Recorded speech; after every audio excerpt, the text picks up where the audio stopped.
When I lived in Savannah, Georgia, I had a very Southern Gothic experience where me and my artist friend, I'm an artist too, we decided to explore an abandoned mansion. And before we could enter, there was something blocking us. This horrible smell. There were all these like flies and gnats and stuff as we were coming up the stairs. And as we turned the corner, we realized that there was a dead body.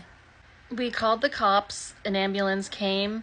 Over the phone. They asked us if they could still be alive, and we are like, it's covered in bugs, so no. Um, I, they also did a rock, paper, scissors to see who had to turn over the body, and they wore a gas mask to do it because there were just so many bugs everywhere. There was a bed and breakfast right across the street. That's where we were standing, and they actually came out to see what was going on. And there were just like waves of this horrible odor, even though we were standing like, I don't know, 200 feet away.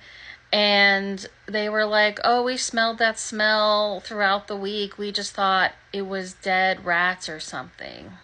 The weirdest part for me is how cavalier people were. And also, when we found it, I didn't even realize it was real because the positioning, it looked like he was running and then froze in that position. But also, again, it was completely covered in bugs. Like, I don't know if it was flies or gnats or whatever, but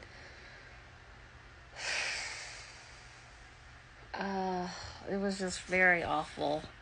The reason I remembered this was because our hallway smelled like rotten vegetables, which is a very similar smell.